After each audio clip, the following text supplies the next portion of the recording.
Allez, bonjour à tous, aujourd'hui on se retrouve pour une petite vidéo pour un nouvel accessoire. Là j'ai un petit peu modifié mon filtre REC. Donc à la base c'était ce modèle là qui venait s'insérer comme ceci.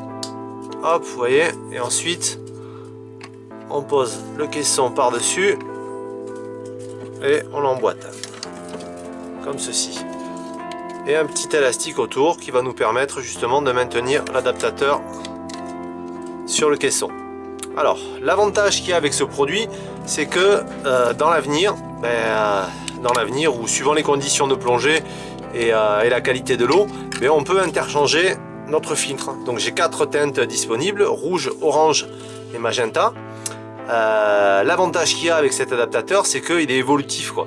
On peut changer le filtre, mais s'il se raye un jour, on peut ne changer que le filtre, ce qui évite d'éviter d'acheter un nouvel adaptateur. Car ceux qu'on trouve dans le commerce actuellement, il y a moi et un autre magasin qui les produit, ils le vendent 59 € pièce. Donc 59 € un adaptateur simplement parce que le filtre est rayé ou on l'a abîmé, ça fait un petit peu cher quoi, au portefeuille. Donc nous on les vend 10 € à l'unité, juste les simples filtres. Je pense que c'est un bon rapport qualité-prix puisque l'adaptateur en lui-même, nous on le garantit, hein. De toute façon il est dans la chaîne de production, donc si un jour il y a un problème on le change. Mais le filtre en lui-même, ça arrive qu'on peut le rayer. Mais il se trouve aussi qu'il y a des gens qui n'ont besoin que d'un seul filtre et qui désirent justement pouvoir le retirer quand ils sont entre 0 et 5 mètres de profondeur. Donc j'ai fait ce nouveau modèle où le filtre est intégré à l'adaptateur. Donc là vous voyez, il est pris dedans, hein, j'ai rajouté de la matière dedans. Bon, le hic c'est que si on le raye ou on l'abîme, il faut tout changer, hein.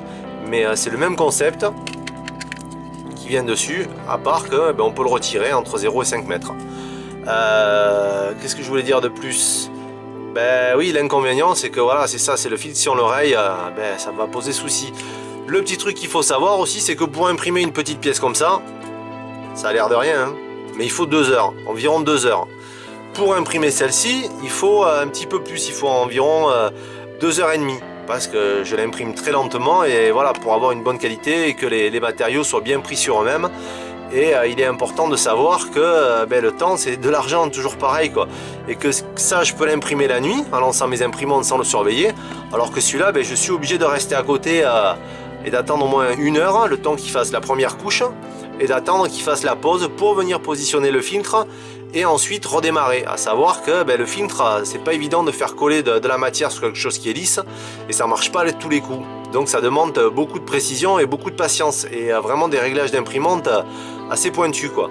Donc voilà, donc je vais le mettre un petit peu plus cher parce que oui, c'est un petit peu normal, j'y passe beaucoup plus de temps.